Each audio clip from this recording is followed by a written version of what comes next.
João 15, nós vamos ler do verso 1 ao verso de número 5. João 15, de 1 a 5. Todos acharam? Diz assim: Eu sou a videira verdadeira e o meu pai é o que cuida da vinha. Todo ramo que estando em mim não der fruto, ele o corta, e todo o que dá fruto, ele limpa, para que produza mais fruto ainda. Vocês já estão limpos por causa da palavra que lhes tenho falado. Permaneçam em mim, e eu permanecerei em vocês. Como o ramo não pode produzir fruto de si mesmo, se não permanecer na videira, assim vocês não podem dar fruto, se não permanecerem em mim. Eu sou a videira, vocês são o ramo. Quem permanece em mim e eu nele, esse dá muito fruto, porque sem mim vocês não podem fazer nada. Amém. A versão talvez seja um pouco diferente da sua, é a nova versão Almeida, da Bíblia comemorativa da outra igreja que eu passei um tempo, mas o sentido é o mesmo. Vamos orar nesse instante, irmãos, pedir ao Senhor que fale ao nosso coração nessa manhã. Nós vamos retomar nossa série de estudos, formando líderes aos pés da cruz. Senhor amado, muito obrigado pelo privilégio de estarmos aqui em Tua casa, nesse dia tão especial, dia do Senhor, para Te adorar, para Te bendizer, para exaltar o Teu santo e poderoso nome. Vem, Senhor, falar ao nosso coração por intermédio da Tua palavra. Vem nos ensinar. Vem, ó Deus, nos conduzir de acordo com a Tua vontade sempre. Nós oramos assim em nome de Jesus. Amém e amém. Na nossa série, nós iniciamos falando há 15 dias atrás sobre a crise de liderança, o problema que nós temos hoje com a liderança, seja ela na igreja, seja ela uma liderança institucional. Nós temos uma séria crise de liderança. E após o primeiro estudo introdutório, nós começamos então a falar sobre Jesus como sendo um modelo de liderança. E nós abordamos então semana passada o texto de Marcos 3, do 13 ao 15, aonde o próprio Jesus comissiona 12 discípulos apóstolos, assim chamado, para que pudessem estar andando juntamente com ele, aprendendo diretamente com ele e dando continuidade ao ministério de Cristo Jesus. Nós vimos dois tópicos centrais no nosso estudo anterior. Primeiro, Jesus como o líder singular, e aí nós abordamos o aspecto de que não há nenhum outro líder que se assemelhe a Jesus, que lhe seja igual. Nós almejamos a sua liderança, nós nos espelhamos na sua liderança, nós seguimos os seus passos, mas não há absolutamente ninguém que lhe seja igual, ele é singular. Vimos também que dentro desse aspecto da sua singularidade, Cristo apontou para o Supremo Pastor, Cristo apontou, aliás, para o próprio Pai, e Ele sendo o Supremo Pastor, Ele nos indica como deve ser a nossa liderança cristã. Vimos também, dentro dessa temática, que Cristo, como sendo um líder singular, tinha algumas características. Primeiro, consciência de si mesmo. Ele tinha uma perfeita consciência de quem ele era, e ele menciona isso, tanto no aspecto da sua humanidade, quanto no aspecto da sua divindade. Ele tinha também, em segundo lugar, compreensão da sua missão. A gente falou sobre esse aspecto na letra B, melhor dizendo, a compreensão da sua missão. Tinha conhecimento das suas ovelhas, ele conhecia pessoalmente, particularmente, intimamente, cada uma das suas ovelhas. E, em segundo lugar, Jesus foi o líder a ser imitado. Ele foi singular, mas ele foi também um líder a ser imitado. E aí, nesse aspecto, nós observamos 4 ênfases principais que Cristo deu em seu ministério. Letra A, letra B, letra C, letra D. Anunciar a verdade de Deus com autoridade, depender do Pai em tudo, desenvolver um ministério de misericórdia e preparar discípulos para liderarem. E aí nós paramos por aqui, e hoje eu quero dar sequência, baseado nesse texto de João 15, versículo 15, com o tópico 3, que é Jesus, o líder a ser seguido. Ele é singular, conforme nós vimos, ele deve ser imitado, mas ele também deve ser seguido por nós. Aqui nós temos uma outra característica no ministério de Jesus, que foi a sua ênfase de formar discípulos e motivá-los a ser como ele é. Cristo escolhe, irmãos, diferente do que talvez muitos esperassem, homens comuns, e tomando esses homens comuns do seu dia a dia, dos seus afazeres, ele agora começa a prepará-los, a equipá-los, para que eles fossem imitadores de Cristo. E ele então começa a ensinar como deveriam interpretar a Bíblia Sagrada, explica a eles a história da salvação ou da redenção. Jesus utiliza do Antigo Testamento para isso. A gente estudou semestre passado, na outra série de estudos, sobre a Bíblia que Jesus usava. E a gente viu como que Cristo estava continuamente utilizando o Antigo Testamento. E em alguns momentos nós vimos como que o Antigo Testamento aponta diretamente e especialmente para a pessoa de Cristo. Então, Jesus, em todo o seu ministério, estava mostrando aos seus discípulos como que a sua vinda já havia sido profetizada, como que tudo aquilo que aconteceu apontava diretamente para ele. Jesus também ensinava-os a guardar a palavra de Deus, lá em Mateus 28, versículo 20, ele fala sobre esse aspecto. Corrigindo pela convivência, dia após dia, Jesus estava corrigindo os seus discípulos. Você vai encontrar, inclusive, muitas exortações de Cristo, não apenas aos fariseus, aos hipócritas, aos gentios. Boa parte das exortações que nós temos na Bíblia Sagrada são dadas aos seus discípulos. Nós estamos vendo um aqui, que é o Sermão do Monte, que a gente vai terminar agora.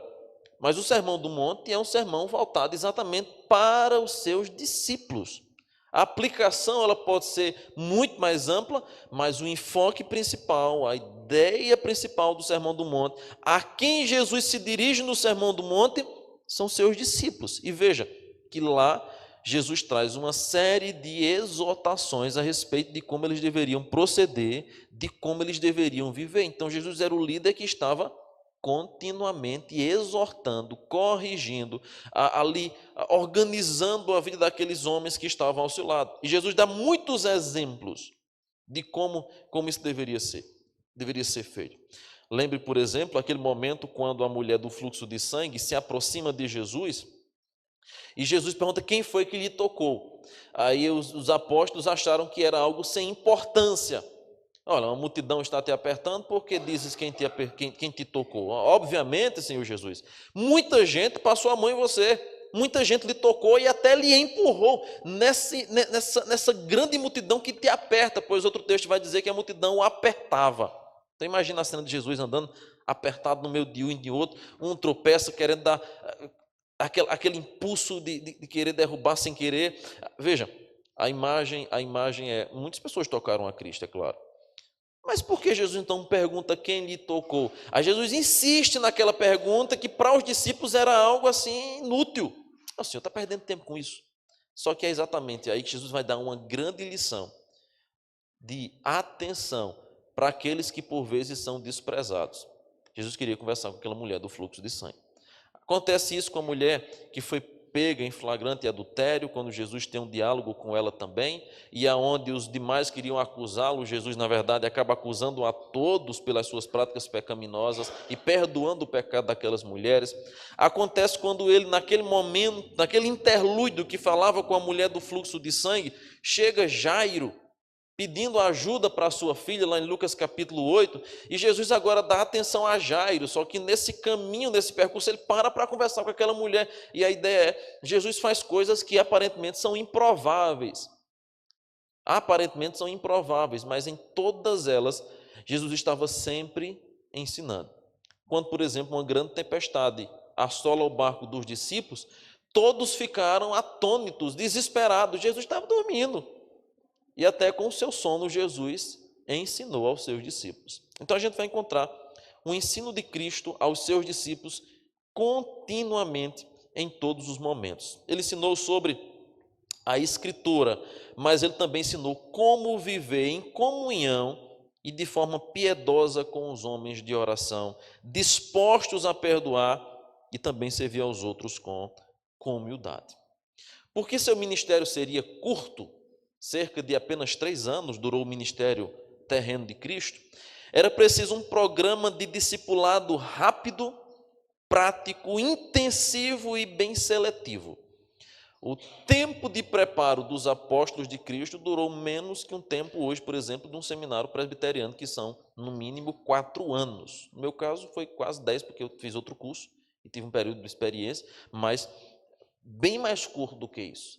Claro, óbvio e evidente. Aos pés de Cristo, talvez fosse necessário até menos do que isso, para se aprender o que é necessário e essencial. Até porque os apóstolos aprenderam aos pés do Supremo Pastor a maneira correta que eles deveriam pastorear e liderar a igreja de Deus. Então, ele escolhe, especialmente 12 homens, que eu pretendo, depois dessa série, se não em seguida, para não parecer algo repetitivo, mais à frente falar sobre os 12 apóstolos, ou 13, melhor dizendo, que depois vai entrar Paulo, separadamente eu pretendo falar sobre eles, e nós vamos perceber que Jesus, quando seleciona esses 12 homens, isso se torna um marco no seu ministério. Até porque a proporção ou alcance desse ministério, em parte, também dependeria da ação destes homens. Veja, claro, tudo depende de Deus. É Cristo Supremo Pastor, é por causa de Cristo que a igreja está de pé. Mas ele seleciona 12 homens e esses 12 homens dariam continuidade à grande comissão, conforme nos mostra Mateus 28. Além do mais, era preciso preparar a liderança que serviria de fundamento para a igreja no Novo Testamento, composta tanto de judeus, como também composta de gentios. Diante disso, então, o que a gente percebe nessa terceira característica do líder a ser seguido? Que líderes devem aprender com Jesus que a prioridade do ministério não é apenas pregar, mas formar discípulos pelo ensino e exemplo. Além disso, é importante selecionar e preparar dentre eles os que são aptos para liderar a igreja. Formar discípulos requer tempo, ensino da palavra, oração, visitação, atribuição de missão, exemplo de humildade. Quando a gente olha assim para Cristo, a gente consegue enxergar com maior clareza como que o ministério de Cristo ele alcança todas essas áreas, sem excluir uma coisa da outra, mostrando que de fato nós devemos ter maior atenção. Ainda a gente vai encontrar então o padrão de Jesus para a liderança. Primeiro ele começa com homens comuns. Era de se esperar que Jesus escolhesse pessoas religiosas para estarem ao seu lado, como, por exemplo, os fariseus, os judeus mais renomados de sua época, e contrariando a correnteza, Jesus, na verdade, vai escolher homens comuns, aqueles que são chamados de leigos. Vai lá entre os pescadores e chama um. Vai ali andando pela rua e chama mais outro. Um que estava sentado à porta da colheita, vem cá, vem me segue. E assim Jesus vai selecionando homens comuns, mas com um grande potencial, visto pelo próprio Cristo, para fazer parte de sua liderança. Até porque para Cristo, liderar era formar cabeças com ideias vindas diretamente de Deus. É um tipo de escola celestial. A mensagem que eles iriam transmitir não eram deles. Por isso essa ênfase em escolher, inclusive, pessoas simples.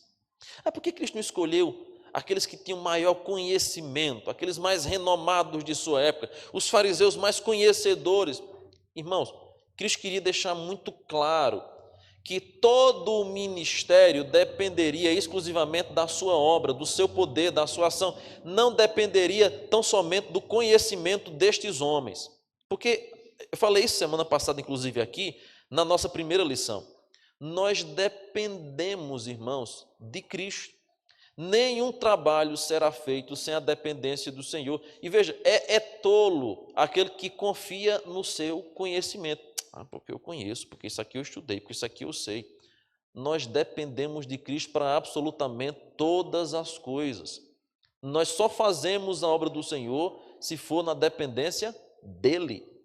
Não há obra, não há trabalho feito para o Senhor sem que seja de fato na sua dependência. É ilusão a gente achar que nós iremos abalar o mundo simplesmente com o nosso preparo, simplesmente com o nosso conhecimento. Esse conhecimento sem vida, esse conhecimento sem a dependência do Senhor, será morto, será ineficaz. Não adianta. Jesus deixa isso muito claro com respeito aos seus discípulos. E a gente tem visto isso domingo após o Sermão do Monte, até chegarmos ao fim agora, como estamos chegando. O que foi que vocês ouviram? Não matarás. Eu, porém, vos digo que não adianta apenas ser cuidadoso e não atirar em alguém. Aquele que chamar de tolo seu irmão já é digno de condenação e de inferno. A morte ou a prática do assassinato vai muito mais além do que isso. O que é que Jesus está ensinando com isso? Eu não quero apenas religiosos do meu lado. Eu quero pessoas que de fato me sirvam em integridade, de maneira genuína. Preguei semana passada aqui no aniversário da SAF, né? Paulo dizendo a Timóteo: olha, Timóteo, procura apresentar-te a Deus aprovado, como alguém que não tem de que se envergonhar. E a palavra aprovado, dokimos, que aparece no grego, é a ideia de algo que foi testado, de genuinidade. O Senhor não quer apenas pessoas que expõem bem, que pregam bem, que conheçam bem a Escritura, mas que não tenham vida. Ora, você vai andar por aí evangelizar pessoas e de repente você vai se deparar com alguém que conhece a Bíblia. Eu lembro-me de uma experiência que eu tive em Garanhuns, pregando lá naquelas lojinhas que tem ali no centro, e faz muito tempo isso, eu estava pregando, evangelizando, de repente encontrei um homem que estava bebendo, que conhecia a Bíblia de uma maneira que eu fiquei até assim constrangido com as passagens que ele falou, eu não sabia na época. E o homem começou, nós estávamos em grupo, né? Dividido 2 em 2, e eu entreguei um folheto e comecei a conversar com ele, evangelizá-lo, e ele de repente puxou lá uma série de textos bíblicos, de questionamentos. Ele conhecia histórias do Antigo Testamento, que na época eu nem sabia que tinha na Bíblia Sagrada isso.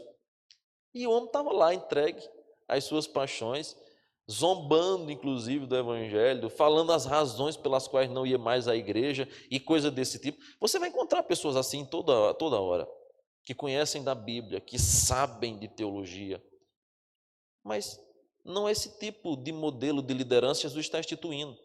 Os fariseus seriam excelentes para essa função, se não fosse necessário uma vida autêntica. Já tinha um grupo de pessoas prontos para dar sequência ao ministério de Cristo, caso fosse assim que ele quisesse. O que é que Jesus faz? Ele inverte completamente.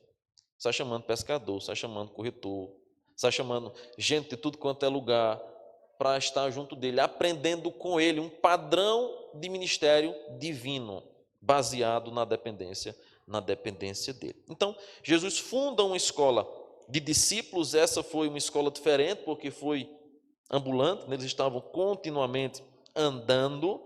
A prioridade não era acadêmica, mas era a formação do caráter, da lealdade, do serviço ao Senhor. E Jesus então promete transformar seus alunos, seus discípulos, em pescadores de homens. É aí então que a gente percebe qual era o propósito do ministério de Jesus ao preparar novos discípulos, fazê-los pescadores de homens. Vamos lá. Algumas características vão ser vistas nesse preparo de Jesus e na maneira como Cristo lida com os seus discípulos. Primeiro, uma nova mentalidade. No ensino de Cristo, fica claro que ele agora vai trazer para os seus discípulos uma nova mentalidade, uma maneira diferente de enxergar a vida, uma maneira diferente de olhar para as pessoas, uma maneira diferente de olhar para as coisas religiosas. Ele agora traz uma nova mentalidade. Essa mentalidade, inclusive, vai ser encontrada no Sermão da Bem-aventurança, em Mateus capítulo 5. Quando Jesus vai inverter completamente o padrão que existia no mundo. Jesus vai dizer que bem-aventurados são os que têm fome e sede de justiça, que bem-aventurados são aqueles que vivem de fato por causa do reino, que ainda que sofram perseguição, são ricos. Bem-aventurados aqueles que são pobres, mas que vão ter herança incorruptível na vida eterna. Ele começa a inverter completamente o padrão de felicidade, de riqueza, do que de fato era ter. Jesus agora começa a dar uma nova mentalidade aos seus discípulos. Além disso, uma outra característica muito marcante no ministério de Cristo é exatamente, irmãos, quando Jesus exige que seus discípulos morressem. Aqui a ideia não é se suicidem, mas é morressem para eles mesmos. Quando Jesus vai dizer lá em João 12, 24, está descrito aí em itálico na tela. Em verdade vos digo, se o grão de trigo caindo na terra não morrer, fica ele só. Mas se morrer, produz muito fruto. Jesus está dizendo continuamente aos seus discípulos o aspecto de que era preciso abandonar práticas pecaminosas, morrer para o pecado, para que agora pudesse viver para Ele. Ele vai dizer isso, inclusive, quando diz: quem quer vir após mim, tome a sua cruz, negue-se a si mesmo, tome a sua cruz e siga-me. É preciso mortificar o pecado, as práticas passadas, a mentalidade corrompida pelo pecado passado, para que agora pudesse de fato seguir a Cristo. Então, uma nova mentalidade, mas também a mortificação faz parte desse ensino de Cristo. Uma outra lição que Jesus ensina aos seus discípulos é a lição da compaixão. Quando o próprio Jesus, arduamente trabalhando e se cansando, ensina aos seus discípulos por que eles deveriam ter compaixão. Lá em Mateus 9,36, nós temos um texto interessante quando diz assim: vendo ele as multidões, compadeceu-se delas, porque estavam aflitas e exaustas, como ovelhas que não têm pastor. Eu falei semana passada retrasada, melhor dizendo, da diferença entre liderar e chefiar. O chefe manda, o chefe ordena, o chefe quer ver os resultados. A liderança, por outro lado, é aquela que vai motivar, acompanhar, sentir as dores e estar ao lado. É exatamente aquilo que Cristo faz.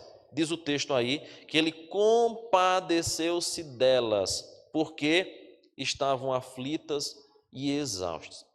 De que maneira isso aqui, esse método ou esta ordenança que nós temos dada por Cristo sobre como deve ser a nossa liderança quando ele fala aos discípulos e quando ele ensina por sua vida, deve, irmãos, afetar todas as áreas, ministérios e grupos de nossa igreja, visto que nosso propósito aqui, nesse semestre, é formarmos líderes aos pés da cruz. Se você de fato deseja ser como Cristo, e se você de fato deseja liderar qualquer área, de qualquer lugar, de qualquer espaço da igreja, ou até mesmo na sua casa, no seu trabalho, seja lá onde for, você precisa primeiro amar as pessoas. Nós temos hoje um grande problema, que é a razão essa pela qual muitas crises dentro das igrejas estão sendo vistas, é porque por vezes as pessoas amam os cargos, mas não amam as pessoas. Elas amam as funções, elas amam o título, elas amam a prerrogativa que é colocada antes do nome, elas amam a exposição pública, a aparição. Pessoas que gostam disso, que gostam de aparecer, que gostam de ser chamadas por um título prévio antes do seu nome, mas não amam as pessoas. E para Cristo Jesus, mais do que qualquer outra coisa, é necessário amar as pessoas. Por isso que Pedro, quando nega Jesus 3 vezes, depois Jesus ressuscita, volta a conversar com Pedro, aí Jesus diz: Pedro, tu me ama? Amo o Senhor, então apacente minhas ovelhas. Pedro, tu me amas? Aí Pedro: Senhor, tu sabes que te amo, apacente as minhas ovelhas. Pedro, tu me ama, Pedro? Aí diz o texto que Pedro se entristeceu. Aí Jesus disse: apacente as minhas ovelhas. Jesus estava naquele momento relembrando as 3 vezes que Pedro o negou, mas agora lhe ensinando uma lição extraordinária. Você diz que me ama, mas você me negou lá atrás. Se você agora diz que me ama, demonstre esse amor que você tem por mim como apacentando as minhas ovelhas. A ideia é: Pedro, ame as pessoas. Jesus viu a multidão e se compadeceu dela, porque estavam aflitas e exaustas como ovelha que não tem pastor. Irmã, vai liderar um grupo de mulheres, ame-as. Vai liderar um grupo de jovens, ame-os com o amor de Cristo. de adolescentes, de idosos, um grupo de ação social, seja lá o que for, ame-os no amor de Cristo. Até porque o seu amor marcará mais a vida delas do que qualquer outra coisa que você tenha feito. É impressionante isso que Jesus nos ensina. A necessidade de nós termos compaixão. Os líderes atuais, a frase final aí, não devem jamais esquecer essas lições. A liderança que exclui o fraco, o doente, os membros esquecidos da sociedade, não reflete o ensino de Jesus. Na liderança estabelecida por Cristo, todos são abraçados, todos são lembrados, todos são amados. Agora é claro, irmãos, deixe-me abrir um parêntese do tamanho do universo aqui, para dizer a você que esse é um trabalho que toda a igreja precisa estar empenhada em fazer, e todos os ministérios conjuntamente precisam fazer, de amparar aqueles que por vezes são esquecidos. E aqui nós precisamos aprender com Jesus a se compadecer com o próximo. Mas sabe qual é o nosso problema hoje? É que nós somos tão egoístas que a gente só pensa na gente. Então, se a gente estiver bem, pronto. O mundo está bom. E os outros, que se exploda para lá. O Ministério de Liderança de Cristo ensina exatamente o contrário, a nos preocuparmos com o nosso próximo. Uma quarta lição, que também Cristo nos ensina, é da permanência nele. Os discípulos precisavam aprender a permanecer em Jesus para poderem dar frutos. Cristo é a videira, e eu quero voltar agora para o texto que nós lemos inicialmente. Eu sou a videira verdadeira, e o meu Pai é o que cuida da vinha. Nós precisamos aprender agora que nenhum galho ou nenhuma pessoa poderá fruto de si mesma. Falei semana passada, dependência de Cristo.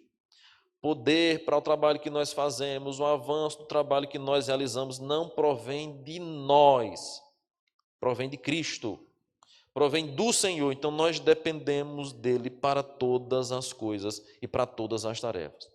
Você começar a fazer qualquer trabalho, achando que você é o bambambam e vai fazer porque você é boa disso, porque você é bom naquilo outro, certamente você se frustrará.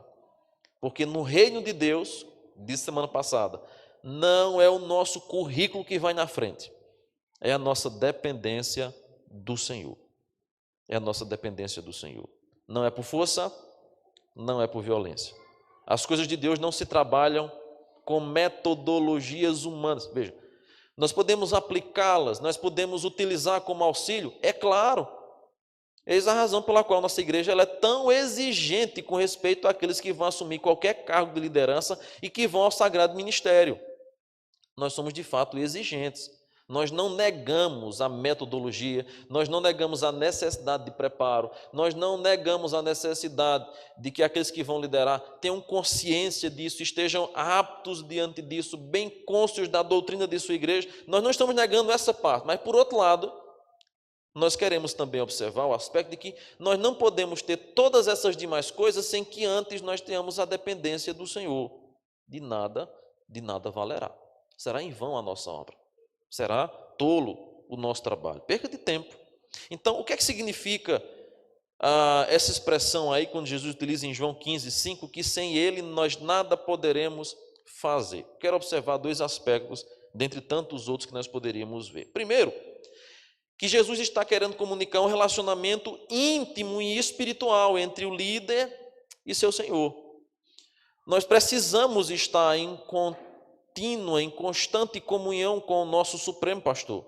Nós não podemos esquecer disso. Naquela mesma noite, durante a ceia, Jesus, tendo pegado uma bacia de água, lavou os pés dos discípulos, e quando Pedro vai contestar, Jesus disse que sem aquele banho, Pedro não teria parte com ele.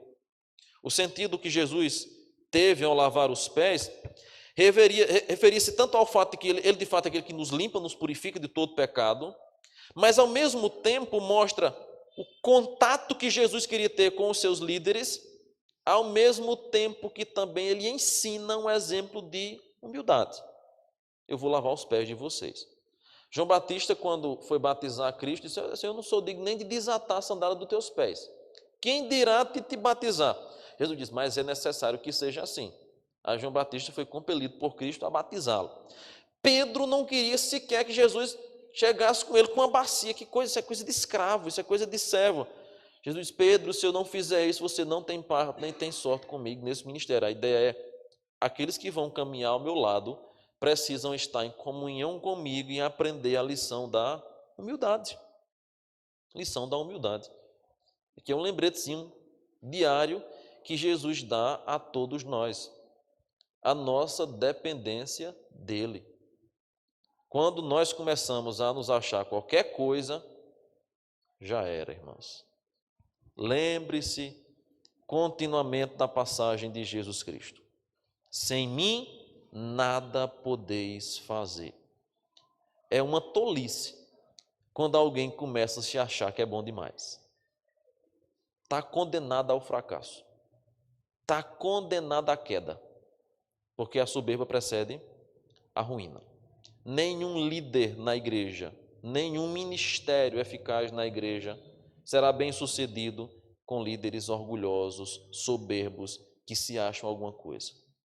Paulo vai dizer: dos pecadores eu sou o principal. Paulo, viu? Paulo. Então, a lição de Cristo é que nós necessitamos estar aos seus pés. Segundo, o permanecer em Cristo também se refere ao obedecer às suas palavras. Já que Jesus é o cabeça da igreja, é a sua vontade e os seus mandamentos que necessitam marcar a essência da vida do seu povo. O líder é aquele que deve mais claramente entender as palavras do Senhor. Lá em 1 João 3,6, ele diz o seguinte: todo aquele que permanece nele não vive pecando.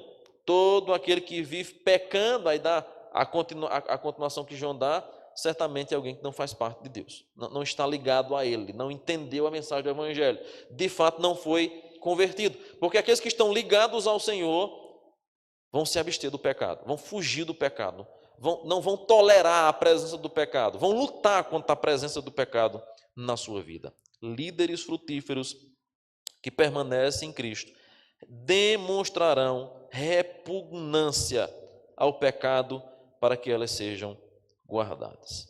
E aí, eu queria trazer então, nessa parte final, o exemplo do nosso supremo líder. Eu queria a participação dos irmãos para nós lermos rapidinho esses textos que aí nós temos na tela, mostrando como Cristo de fato liderou e como ele é um exemplo e como ele é o líder supremo. Vou pedir aqui para a Sara abrir João 13, 1.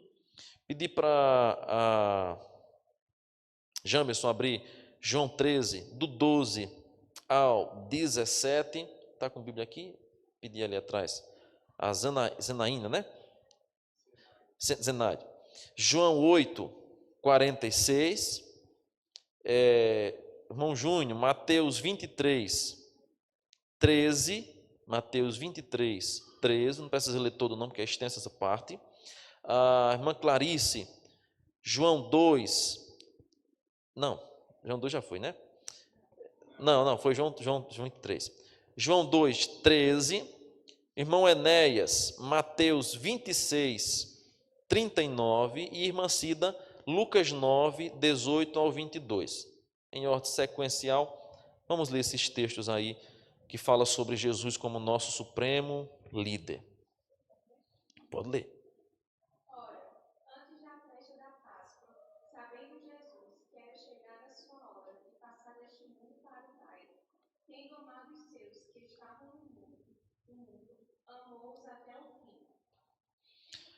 Tendo amado os seus, a Bíblia vai dizer, amou-os até o fim. Aquela perspectiva, aquela característica que nós vimos anteriormente, a necessidade de amar as pessoas. João 13, 12 a 17, Jamerson.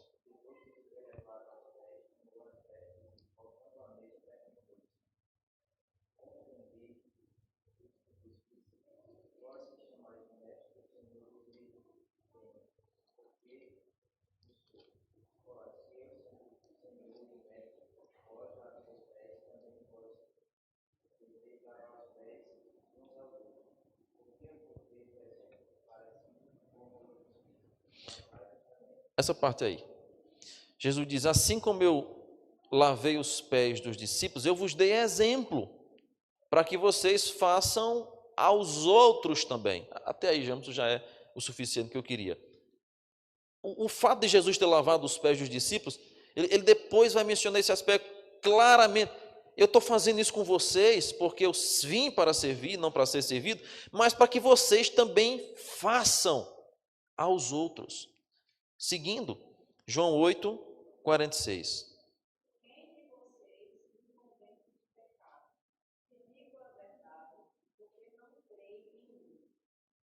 Ele é amoroso, João 13, 1. Ele é servo, aquele que lava os pés do discípulo, mas ele também é íntegro. Ele vai dizer: quem de vocês me convence de pecado? A imagem aí, eu vivo em integridade. Mateus 23, 13.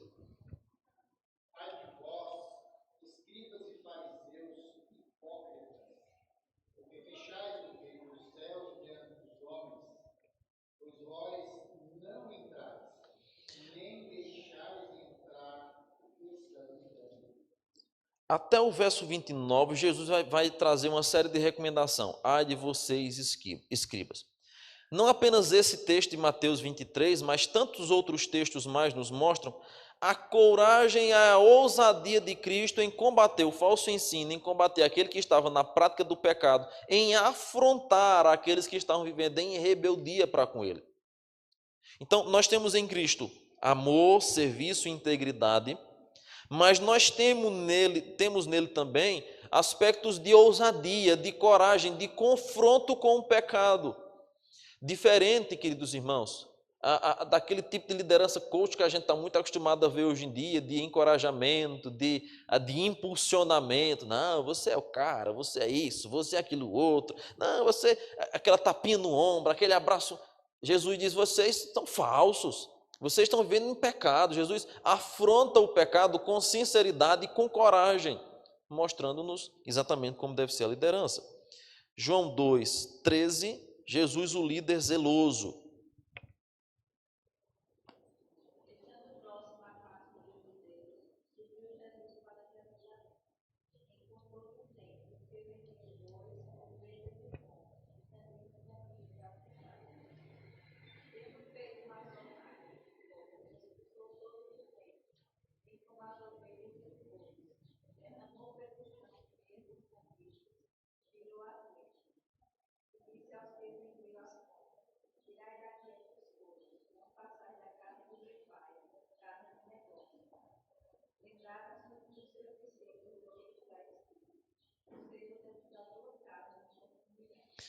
No verso 17, após Jesus fazer aquilo com os cambistas que estavam fazendo do templo um ambiente para negócios, aí eles lembraram das palavras que no Antigo Testamento já estava proferida, e inclusive é um texto messiânico: o zelo da tua casa me consumirá.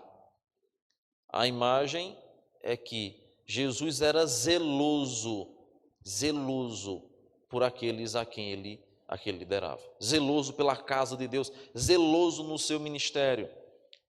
Finalmente, ou penúltimo texto aí, Mateus 26, 39. Mateus 26, 39.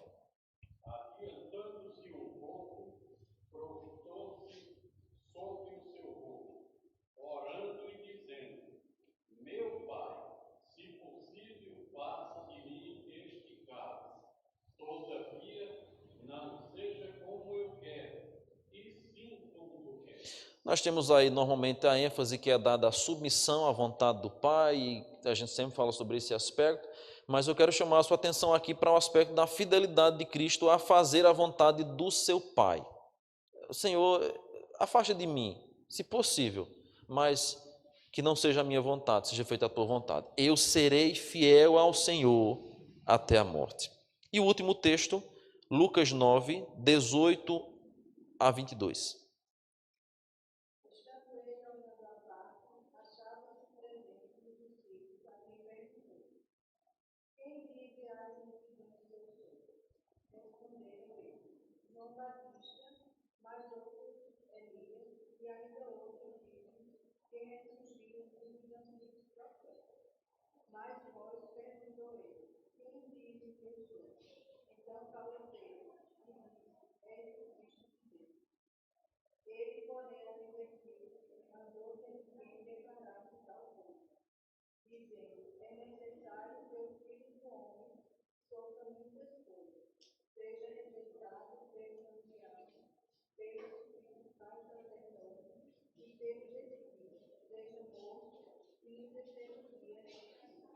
Aí nós temos Cristo falando sobre o seu ministério. Esse texto ele é sinótico com Mateus 16, naquela declaração de Pedro, tu és o Cristo, o Filho do Deus vivo. Só que em Lucas nós temos esse aspecto onde Jesus fala sobre a necessidade de que ele passasse por tudo aquilo para que a sua missão finalmente fosse cumprida. Até um momento curioso que nós temos no ministério de Cristo, que é quando Pedro tenta impedi-lo de continuar a cruz. A ideia é, Jesus sabia que ia ser preso, ia ser morto, ia ser entregue. Pedro, sendo avisado por Cristo disso, ouvindo ele falar disso, tentou impedi-lo. Aí Jesus, inclusive, repreende Pedro. Veja, outra oportunidade eu pretendo pregar textos polêmicos ou textos difíceis que a Bíblia Sagrada por vezes traz. E Pedro diz, arreda-te, Satanás. Alguns vão dizer, Pedro estava endemoniado. Mas aquele que está nas mãos do Senhor, o maligno não lhe toca. Não é possível um crente genuíno ficar possesso de demônios. Biblicamente isso é claro.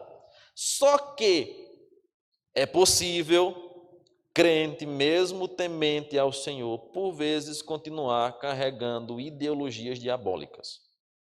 Influência diabólica. E é exatamente aí que Jesus vai repreender. Pedro, essa sua fala não vem de mim. Essa sua conversa, ela é diabólica. É exatamente onde Jesus diz, arreda-te, Satanás. Não é você, Pedro, que está falando isso. Meu discípulo, isso é coisa do maligno. Arreda-te, Satanás. Qual é a ideia que a gente percebe com Jesus, o líder focado em sua missão? Absolutamente nada atrapalharia o alvo que ele tinha de cumprir a sua obra. Nem mesmo os seus discípulos, bem mais intencionados, poderiam fazê-lo perder o foco de sua missão. Por fim, quando a gente então estuda a vida de Cristo, irmãos, isso deve nos conduzir a um modelo completo de liderança em que autoridade, serviço, amor e verdade, firmeza e sensibilidade, disciplina e compaixão, fidelidade e submissão andam juntos. É pastorear com coração amoroso, formar discípulos pelo ensino, exemplo e serviço, é ter posição de autoridade, mas agir humildemente como servo a todos, é trabalhar incansavelmente anunciando o evangelho, mas sempre dependendo de Deus em todas as coisas. É ter paciência com aqueles que estão sobre a nossa liderança. Isso se aplica a pastores, mas se aplica a qualquer líder. Há uma frase que eu vi um tempo atrás, lá no seminário, um reverendo, na época o diretor, disse, olha, nós não escolhemos ovelhas, é a mesma ideia na igreja. Você que vai liderar qualquer coisa na igreja, você não vai escolher os seus liderados, porque a igreja é de Cristo, pertence a Ele é o supremo pastor. Nós apenas conduzimos aqueles que já foram escolhidos e selecionados por Ele. Diante disso, então, é preciso cuidado, pastoreio, resistir ao erro, denunciar a hipocrisia, o legalismo, as tradições humanas que sobrepõem a vontade de Deus. É preciso, irmãos, também que nós vivamos para agradar a Deus. Então, a gente vai parar por aqui hoje. Semana que vem, a gente sai dessa parte introdutória, da crise de liderança, do modelo de liderança de Jesus, e a gente agora vai passar para 12 princípios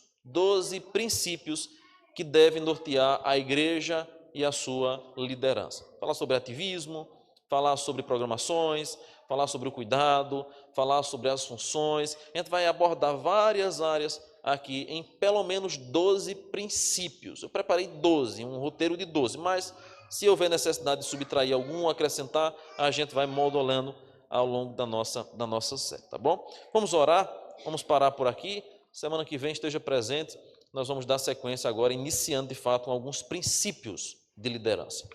Pai bendito, muito obrigado por esta manhã, obrigado pelo privilégio de juntos aprendermos a Tua palavra e nesta nova série sobre liderança, que o Senhor nos ajude a cada dia mais buscarmos, ó Deus, vivermos a vida de acordo com a Tua palavra, liderarmos de acordo com a Tua santa instrução e que todos aqui, meu Pai, independente de terem qualquer função ou não, possam juntos crescer na graça e no conhecimento do Senhor. Venha edificar a Tua igreja, venha equipar o Teu povo, venha a cada dia mais levantar e despertar novos líderes, pois a seara é grande, mas os trabalhadores são poucos. Nós pedimos ao Senhor que mande mais trabalhadores, porque nós necessitamos, ó Pai. Em nome de Cristo nós oramos. Amém e amém.